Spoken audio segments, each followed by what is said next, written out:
Hey, I'm Bella, a yoga teacher and pole enthusiast.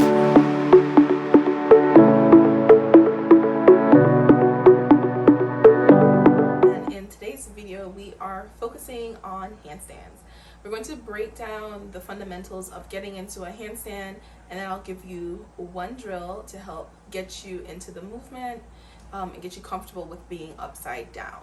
So for this video and the next few videos on handstands, I am partnering with Ashley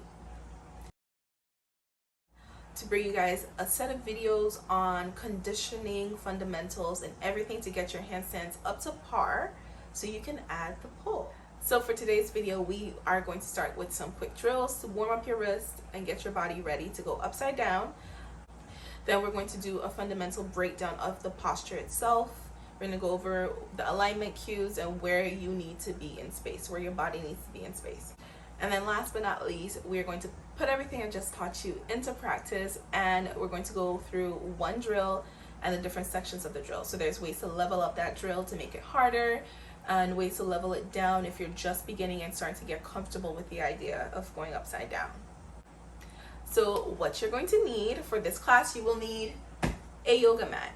Any yoga mat. It doesn't have to be an expensive one. Today I am using my Liforme or Liforme, I'm not sure how you pronounce that, yoga mat, and I'm also going to be using my blocks from either Hugger Mugger or Manduka. I'm not entirely sure which one I'm going to actually pick up.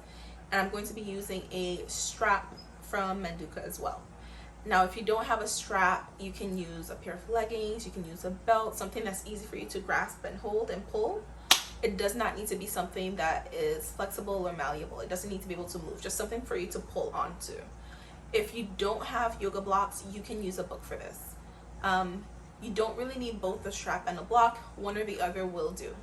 And lastly, you're going to need our favorite friend, a wall.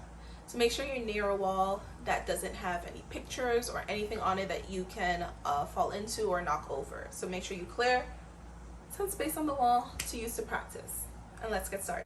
So you can start in any seated position that is comfortable for you. We're starting with wrist rolls. Taking your arms out beside you, start to roll your wrist while raising your hands up above your head. You're rolling just in one direction as you lift your arms up. Then go the opposite direction and lower your arms right back down to your side. Again, we're rolling out the hands and lifting our arms up. So we're rolling out the wrist to lift your arms up. Keeping going in one direction until your arms are both overhead. Switch directions, roll, and come back down. You'll take that for 2 more times on your own. You can pause the video here. And when you're done with your wrist rolls, coming over into tabletop position. Your hands are directly below your shoulders, knees below your hips. As you inhale, you'll soften the belly down, gazing up.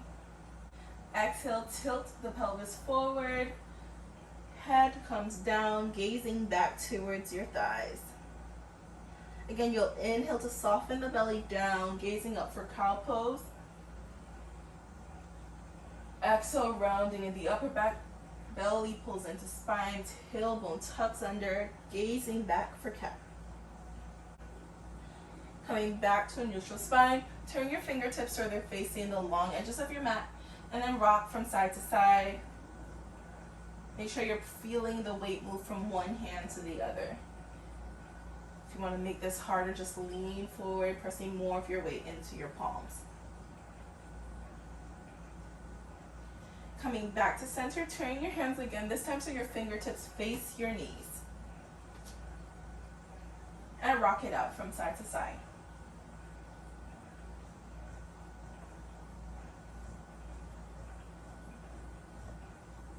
Coming back to center, turn your fingertips so they're facing the front of your mat. You're going to round through your upper back, going into that cat pose shape. Then pressing into the tops of your feet, hover your knees off the ground, pull your belly in, engaging through the spine, really lifting through the shoulders. Holding here for 3, 2, 1. Knees lower down. You can take a child's pose if you want to. Rub out your shoulders if you need it. And meet me right back into our tabletop position, and let's go for that hovering cat pose again. So you're rounding through the upper back, going to your cat posture first, then pressing into the tops of your feet, As you inhale, hover the knees off the ground, engaging through the core, really lifting through the shoulders. Staying here for 3, 2, and 1. Knees lower back down. You can sit back to your child's pose, roll out your wrists if you need to. We're doing this one more time. So come back to your tabletop, knees below the hips, hands below your shoulders, tops of the feet engaging, pressing into the ground. Round through the upper back, belly pulls into the spine. Hover your knees off the ground for 3, 2, and 1. Knees touch down, sit back on your heels, shake out your wrists. Flop your hands up and down. Shake it out again. So with your strap, you'll fold it in half.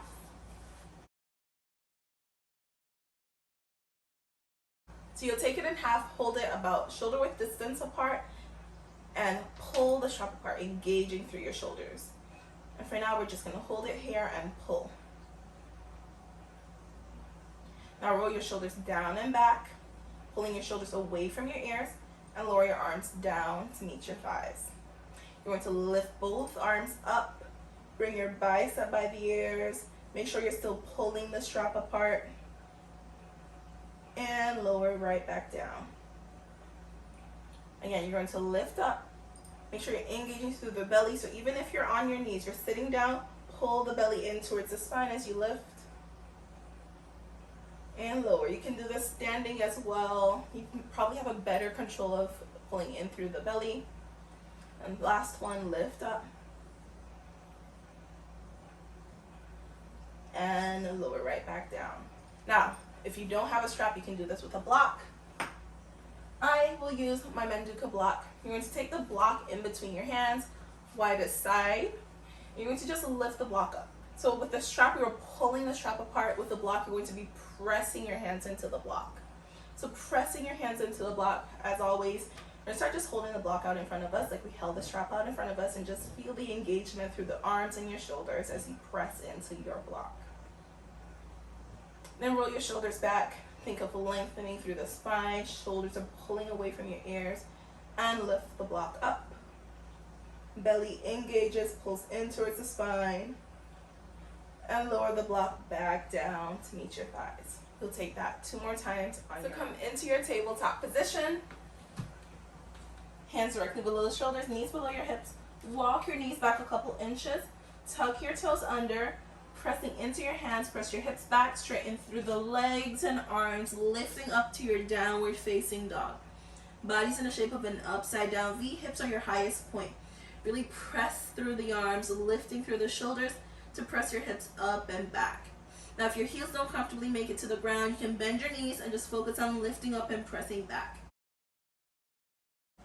We're going for our down dog rolls. Now as you inhale, you're going to roll forward, coming into a plank pose, top of a push-up, lifting through the shoulders, and as you exhale, bend the knees, make your way back to your downward facing dog. Again, inhale to roll forward, into the top of a push-up, plank pose, exhale, bend the knees, press the hips back, downward facing dog. Going to take that a couple more times on your own. Let's talk about hand placement. Where do your hands need to be on the mat while you're going upside down for your handstand? So first things first, you want your hands to be about shoulder width distance apart. And then you're going to look at your fingers. You want them spread nice and wide and gripping the mat tightly so all the weight isn't just in your wrist. Next, you want to look at your index fingers. You want these fingers to be parallel to one another. So depending on your anatomy, you may need to turn your hands out a little bit. You may need to turn your hands in a little bit. You decide what works for your body so that way your index fingers are parallel to one another. So index fingers are parallel, fingers spread wide. You're gripping the mat through all 10 fingertips. Now you've got your hands in place. You want your elbow creases, that's the inside of your elbows, to be pressing forward. So how I like to get into that, bow your elbows out to the side, pull your elbows back towards your knees or thighs, then straighten through the arms and press the elbow creases forward.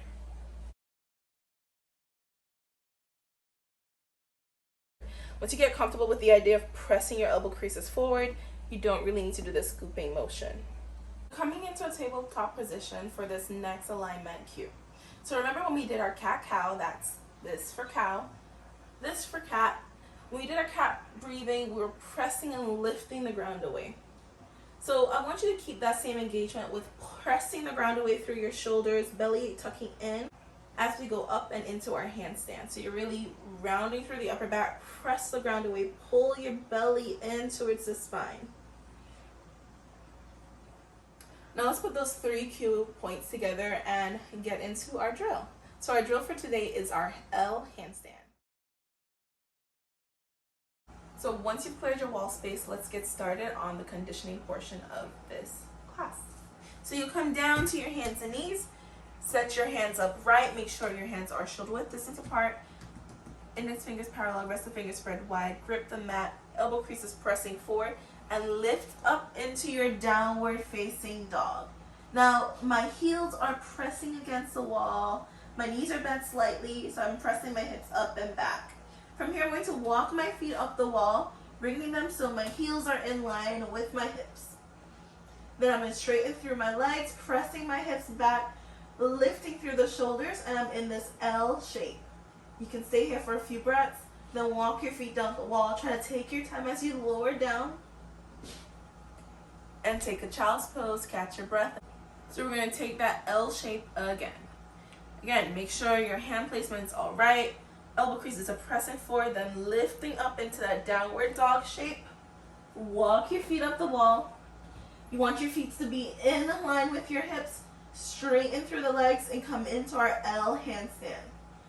Now, you can either focus on just lifting through here, or if you want to spice things up, take it up the next level, you're going to lift one leg, sweating it up the wall, press the heel towards the ceiling, and lift through your shoulders for your L handstand with one leg lifted.